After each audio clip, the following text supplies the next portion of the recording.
पुराने नियम की कहानी शुरुआत से शुरू होती है। यह दुनिया के निर्माण, मनुष्य के पतन और एक उद्धारकर्ता के आने के वादे के इर्द गिर्द घूमती है। शुरुआत में ईश्वर ने स्वर्ग और पृथ्वी बनाई। उन्होंने मनुष्य आदम और हव्वा को अपने स्वरूप में बनाया और उन्हें अदन की वाटिका में रखा। लेकिन उन्होंने ईश्वर की आज्ञा तोड़ी और पाप दुनिया में प्रवेश कर गया। यहीं से मानवता और ईश्वर के बीच एक दूरी पैदा हो गई, जिसे मिटाने के लिए ईश्वर ने एक योजना शुरू की। ईश्वर ने अब्राहम को चुना और उससे वादा किया कि उसके वंश के माध्यम से दुनिया के सभी राष्ट्रों को आशीष मिलेगी। ये वादा इशाक और याकूब, इज़राइल तक पहुंचा। याकूब के 12 बेटों से इज़राइल के 12 कुल बने। यूसुफ के माध्यम से ये लोग मिस्र पहुंचे, जहां वे बाद में गुलाम बन गए। सैकड़ों वर्षों के बाद ईश्वर ने मूसा को चुना।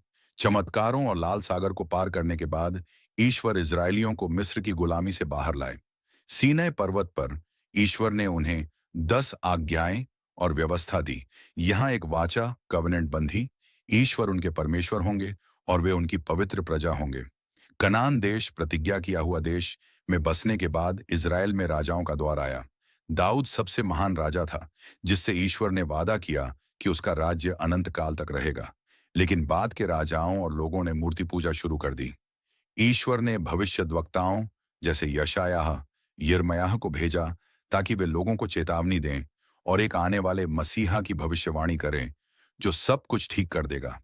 अंततः उनकी अवज्ञा के कारण इजरायलियों को बेबीलोन में बंदी बना लिया गया। लेकिन ईश्वर वफादार थे।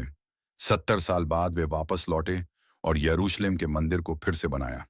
पुराना नियम एक इंतजार के साथ समाप्त होता है, उस मसीहा का इंतजार जो पाप का अंत करेगा।